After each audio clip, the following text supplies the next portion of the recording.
An additional £104 million, $127 million, and 20,000 full-time jobs will need to be injected into the UK's film and high-end TV, HETV, sectors over the next 3 years for the industry to keep up with demand for projects, according to the BFI.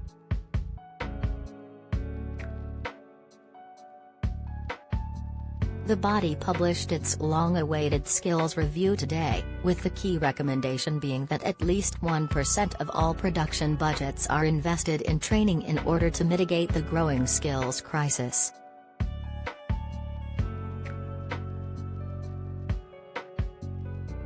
The review, which has had buy-in from major stakeholders in the HETV and film sectors, said £104 million will need to be spent and 20,770 more full-time posts created to meet demand by 2025, with production spend having rocketed over the past 4 years to £5.6 billion, $6.8 billion.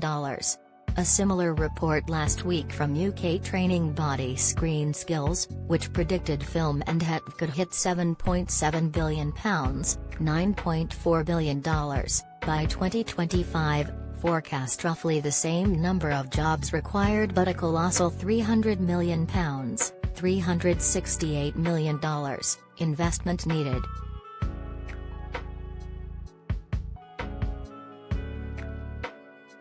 Related story.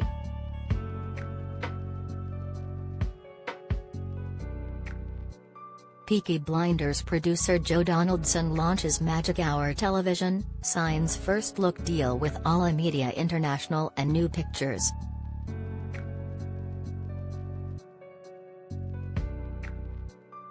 Projects have been rushing back into production since the COVID-19-induced production hiatus, and the UK industry is now virtually at full capacity, which is having knock-on effects on worker supply, diversity and well-being, according to the BFI review.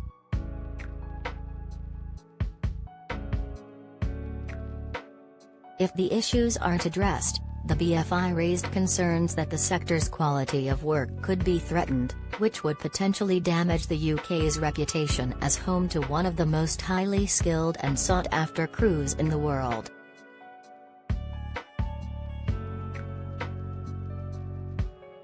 The review noted skills shortages at all levels, which are especially threatening the UK's indie film sector, placing pressure on already stretched budgets.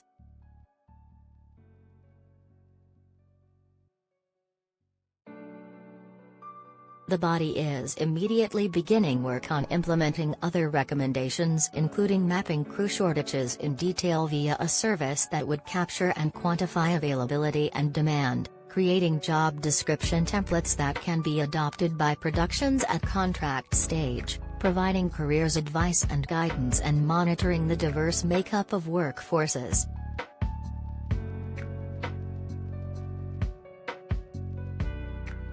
These moves come after the review found the industry is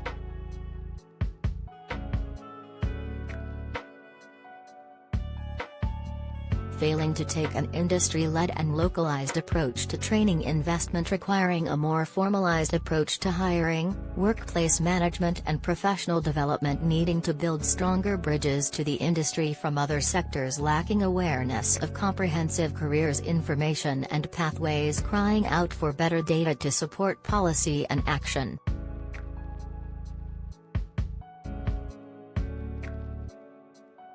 Multiple senior UK figures backed the review's findings, including BBC DG Tim Davie, who said, "While we have a world-beating media industry, we shouldn't take that for granted. We all need to ensure British creativity can continue to shine on a global stage."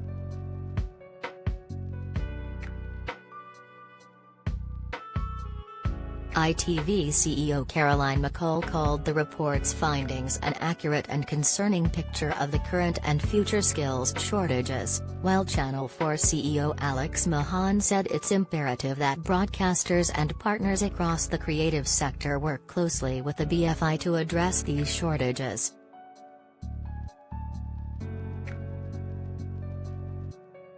On the creative side, Peaky Blinders creator Stephen Knight, who has been making waves with his attempts to rejuvenate Birmingham's ailing TV sector, said the quality of British TV hasn't changed, but the quantity of content being made has gone through the roof, adding, "The industry urgently needs more crew, and this means people have to be trained."